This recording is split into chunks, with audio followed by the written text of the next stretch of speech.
Hey guys, in this tutorial, we're going to take a look at how to crop in Photoshop.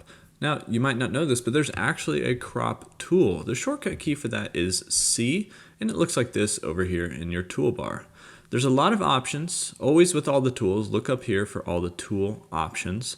First off, we can select a preset. So if you just want it to be 4x5 or 8.5 by 11 by 300 ppi or dpi, whichever you want, you can do that. Or you could just take a ratio, like I want a 1:1 square, and then no matter what, it's going to keep that ratio as I scale this crop up and down. Now I may want none of that, so I could hit this clear button and I can completely freeform this crop. So if I wanted to just bring it in a little bit, and instead of being so wide here, I could bring it in so it's maybe a little bit more on the center of this room and gets rid of the right hand side stuff.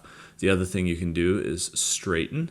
So pretty cool feature here. If you click on this little straighten tool, let's say I want to make sure this photo is completely straight, I will click and hold, and I can draw a line. I'm still holding. I can draw a line right down this guy here, and it'll straighten the image based on that line. I'm basically telling it this is exactly up and down. It's going to straighten on that line. And then the other thing we can do is take a look at the rule of thirds. So you see we have the rule of thirds here, or any other grid that you want in here to kind of overlay that while you're using the crop tool. And then we can go to the crop tool options. There's a classic mode, but we can also show the cropped area, enable the crop shield, which is sort of this opacity thing around it so you can see what you're actually cropping in on. And the last thing I want to show you is very important. Most of the time when you crop like this and you don't have any smart objects, your image pixels are going to get deleted. I don't exactly like that. If that's what you want, you can keep this checked, or you can uncheck it. Now this image will stay in here as this layer. The full image will remain. I like that, and I'll show you why here in a second. There's also this content aware. I'll show you that here in a second as well. But this is just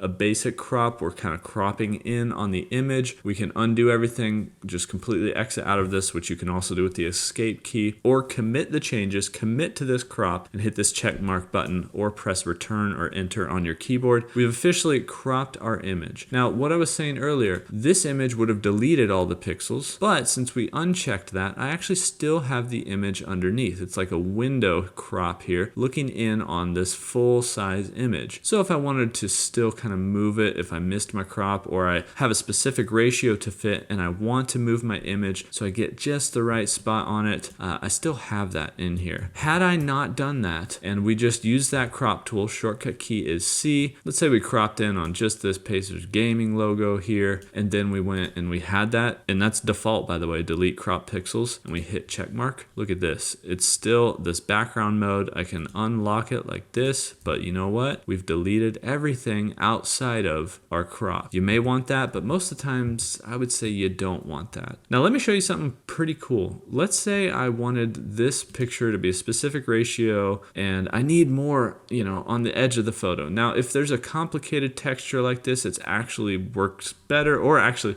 if there's not a whole lot going on, like not a specific object on the edge of the image, it works better. I'll show you, where it messes this up. But this really cool thing with Photoshop now and the cropping tool, C is the shortcut key. Let's say I just wanted to extend this up a little bit, right? But look at that, there's no more space out there, right? Well, what we can do is checkmark content aware. I'm going to uncheck delete cropped pixels. So you see it's just empty out here beyond this image. But content aware, as long as this isn't a smart object at this point, right? It's still just the pixels of the image, is going to fill in this space, kind of like, I don't know, being aware of the content that's closest to it. So we're gonna hit check mark and see what happens. It's gonna try to fill in that space. We cropped it, made this image a little bit more vertical, and look at that. It's maybe not noticeable right away, but you can start to see where it kind of messes up and creates some duplicate content.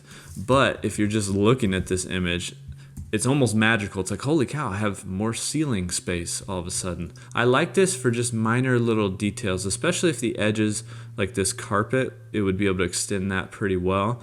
Or if you just need to make, some tweaks to your photo. I've done this before with a background on white, so like a white background, and it's an image of a person and I need it to be square or something, but there's not enough space on the left and right. This actually works really well. So that's that content aware fill. That's how to crop here in Adobe Photoshop all you do is click and drag on these edges, and you can crop in and move your image around and get it just perfect in there, and then press that little check mark button to crop your image. All right guys, if you have any questions, hit me up down below. I'll see you in the next one.